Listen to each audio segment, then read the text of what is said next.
সকালবেলা 6টা বাজে ঘুমের থেকে উঠে গোসল করে তারপর আমরা কাজে যাই। এমনও দিন আছে আমরা সকালবেলা নাস্তাও করি না, রাতের 8টার পরে আসি কাজ থেকে, আইসা যে খানা খামো ওই শক্তিটাও থাকে না, সেখানে আমাদেরকে রান্না করে তারপর খাইতে হয়। আমাদের কোনো ছুটি নাই। একদিন আমরা ছুটি পাই, ওই দিন আমরা ঘর গুছাইতে, কাপড় ধুইতে, এটা সেটা করতে করতে চলে যায়। কাপড় ধোয়ার জন্য যে মানুষ রাখবো, মানুষ রাখলে তো টাকা যাবে, বেতন দিতে হবে ওদের।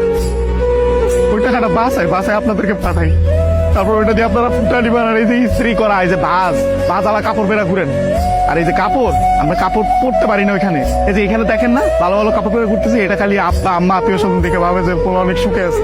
ওখানে তো জামা কাপড় পরার টাইমই পাই না আমরা। কখন জামা কাপড় পরবো? সারাদিন তো ইউনিফর্ম পরেই থাকা লাগে। রাতের বেলা বেলা খাওয়ার পরে এই যে 5টা মিনিট মা বোন বাপের সাথে কথা বলি, ওইটাই আমাদের জীবনে সারাদিনের সুখ। সারাদিন কষ্ট করে ওই যে 5টা মিনিট মায়ের সাথে কথা বলবো, এটার জন্য 16 ঘন্টা 18 ঘন্টা করে আমাদের চাকরি করা হয়। বুঝবেন না আমাদের কষ্ট। আমরা হয়েছে পৃথিবীর সবচেয়ে বড় মৃত্যু, কারণ আমরা উঠতে উঠতে মিথ্যা কথা বলি। মা যখন জিজ্ঞেস করে বাবা খাইছাস না, বলি খাইছি। কি বলবো, মারা তো বলতে পারবো না। মা যখন জিজ্ঞেস করে কেমন আছিস বাবা, বলি ভালো আছি। অসুখ হইলে ডাক্তার দেখাই না, ডাক্তাররা অনেক টাকা দেওয়া লাগবে। মা জিজ্ঞেস করে বাবা ডাক্তার দেখাইছিস, ওষুধ খাইছিস, বলি যে খাইছি।